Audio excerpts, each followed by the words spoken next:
What is the most important safety precaution that you take when running outdoors in the heat?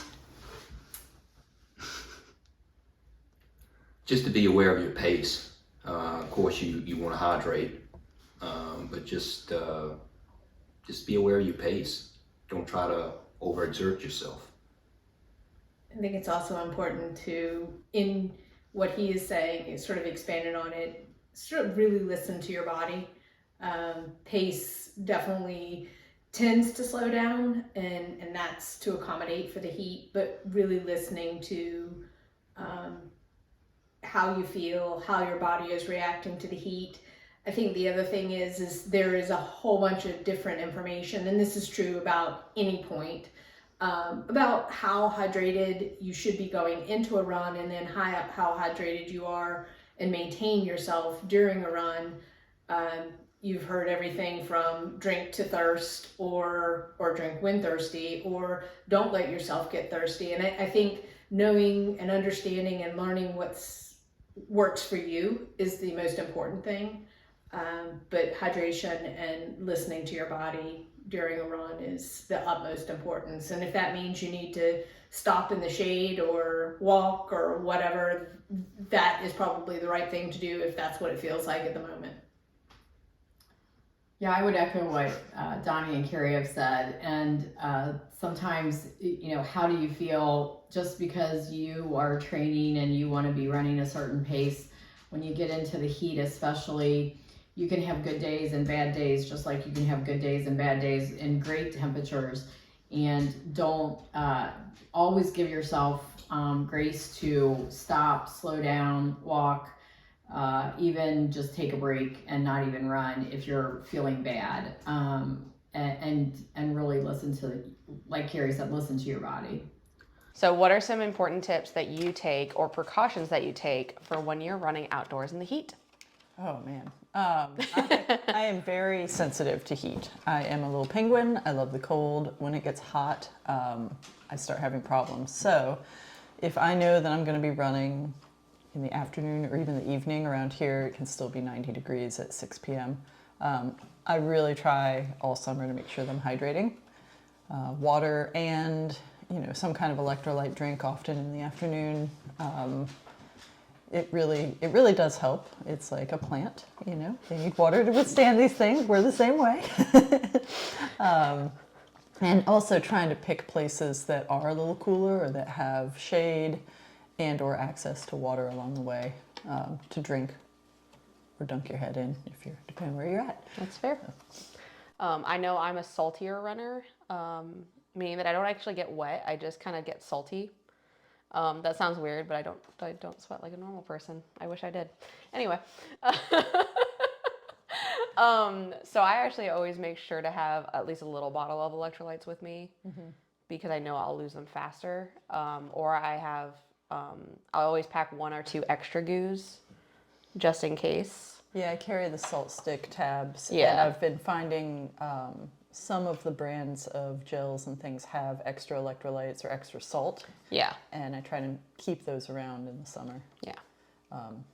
It really, when we ran our 50K, there was 3 loops. The third loop, it was already up to 80 degrees. And I ended up, I got some heat exhaustion. And Chris actually saw me on the course and asked me how I was doing and helped me figure out how to cool down. But I had that pounding headache that won't go away, and I had stopped sweating. So trying to manage that out in the middle of the woods was difficult, but it really drove home the fact that you do need to be careful about that. Are there any signs or symptoms that we need to look out for in terms of how we're feeling when running in the heat? If you stop sweating, that's a huge red flag. Mm-hmm. Even if you're a light sweater, everybody sweats at a different rate, but if you stop sweating, start feeling chilled, all huge red flags. And hopefully you're with someone that you can tell those things to. And I think that that's another thing. If you're with someone running, if you start not feeling well in the heat, it's important to communicate that, because they can help you and be cognizant of what you're doing, I think is the best, and how you're acting. and they probably have a better temperature check on that than you do as far as reality and what's going on. Yeah, I would say people who start to become hyperthermic, definitely, when you sweat and then when you stop sweating, is a very concerning sign, and you should be stopping long before that.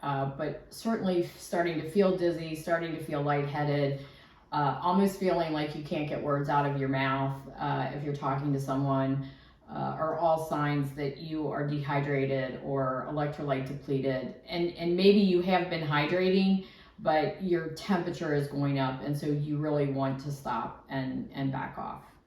So. How do you protect your skin from the harmful rays or itchy, poison ivy, all that fun stuff? So I'm super lucky. I am one of the people who are immune to poison ivy. Lucky. Yes. I hate you. But I've also never had poison ivy, so I don't know. It got me the job of pulling it out everywhere that I've ever lived. So that I generally haven't worried about. Trail running, I do sometimes wear taller socks if I know that it's not going to be a really clear trail, just to keep things off. And I'll put bug spray on my socks and my ankles to try to keep away ticks and things like that. I'm not the best about sunscreen. I should be. I'll put it on my arms. I don't like putting it on my face because it runs into my eyes and my mouth. So I try to wear a wide-brimmed hat to at least keep the sun off my face for the most part. And, you know, I end up with a tan line, but not usually burnt on my arms and legs, even with the sunscreen. Yeah. Yeah, I don't like the sunscreen in my Have you eyes found either. one that works well? I do use the Neutrogena or the CeraVe sunscreen, but I will admit that, again, I only put it on my nose and on my cheeks, and then I just use the hat for everything else. Shoulders are just, I'll get red for a day and then be fine, and that is very rare for whatever reason. I don't really burn that often or anything like that. I know you should wear sunscreen anyway, but I think that's why I don't actually think about my shoulders. Fair. And then, yeah, the tall socks is like the easy go-to. But I also like leggings even in the summer, so I'll wear my longer leggings regardless of the season. So clothing definitely Yeah, is a clothing is protective layer. yeah, Good. that's the easy way of doing it. So, yeah. Okay. Are there any specific types of clothing that help keep the heat at bay for us runners? Well, everyone always says cotton is rotten for all of the runners. That's probably one of the first things that we learn when we start out running in groups or with teams. And I would agree with that. If you can wear tank tops, if you can, if you're a man and you take your shirt off, shorts, whatever your comfort zone is as far as the clothing that you want to wear and your personal comfort with minimal clothing. But regardless, sometimes the clothing can actually work the moisture off to keep you a little bit cooler as well. So again, you have to test things out to see how you feel. So. Yeah, I agree with Beth. I mean, you wearing the wicking type of clothing, and cotton, of course, that's a no-no. But yeah, with everything what Beth said. I'd also extend it just a little bit, and if you have a dermatologist friend, they're probably going to go crazy with you being out there with minimal clothing on, just for the balance of skincare, and which sounds sort of silly, but going to Beth's point, sometimes the protection that wicking clothing can give you against the sun can actually feel better and help just the heat in general. Yes, Carrie. So that's another piece of the puzzle in not necessarily heat management, but care of yourself when you're running, because when you're out there for hours and hours, if you're without a shirt or minimal clothing and you're not putting sunscreen on, that can bring around a whole nother issue. So something also to consider when you're running. So, Malerie, what do you do to protect yourself from the heat and the sun and all that fun stuff? Well, we get our hats or whatever head covering makes you happy. If you like visors, or we put our hair up. A lot of the times we also, if you have hair like mine, we braid it. If we put our sunglasses on, we get our sunscreen going. Yeah, So that's right. this is where Gooders come in handy. They're wonderful. Love Anyway. them. So what else do we do? So for the night before a run, what do you suggest that we do, especially for a hot run or a hot humid run? Oh, in terms of how do we spend our time? How do we spend our time, or how do we I know that Coach Lisa on Pink likes to say that every Saturday night is a dress rehearsal for race day, yeah. the night That's before true. your race day. Pink trains on Sundays. So for them, Saturday night is their dress rehearsal for race day night or pre-race night. Anyway. Race day eve. Race day eve. There we go. So Waters, I know she suggests things like bring out your clothes, lay them out. What are some things that you would suggest maybe doing the night before a long hot run? Oh, yeah. If you know the heat is going to be there, let's say it that way. If you know the heat's going to be there, Yeah. what do you do? So I'm definitely trying to make sure, if I'm not laying it out perfectly, that I have at least gathered up everything I need for the morning. So I've got my water bottle. Well, I've got my cup. It's MTT Day, bring your cup. I've got my water bottle. I've got a backup water bottle for after in the car. I've got my electrolytes. Maybe I've got, do you like some of this stuff? I use Noon these days. Noon's But one any the of official these things. are great. I love that for Options. before or after. I've tried that. People are loving that for during, especially for those really hot ones, because that stuff's made of salt, full of it. People love these these salt tabs. You just chomp them. But right, especially for those hot runs, they at least give us the chance to train and practice for a hot race. So you want to try out your snacks, fuel, and whatnot for race day, and the saltier the better. So that if race day turns out to be a real hot day, you're ready. You've gotten kind of used to it. You know what's going to work in your stomach. You know what's going to kind of sit well. You've got your stomach used to it. For me personally, the element is not a great taste, so I don't like it. Scratch seems to be the thing that sits best with me. I know other people like Noon. Right? I think That sits better for other people than me, so go for it. some people can really do those salt tabs all day. I can't. My stomach gets angry about those. I can do a handful, but not that many. Pickles, pickle juice. If it's a hot race, I will freeze pickles and put Freeze them your in the back pickles. of my bag. Freeze your pickles. Freeze your pickles. Freeze your pickles. Bring your pickle juice. We love pickles. Are there certain times of day that are safer to run when it's summertime and hot? I like early morning before the sun comes up. It's still hot, but it's not as hot as it is in the middle of the day or late afternoon.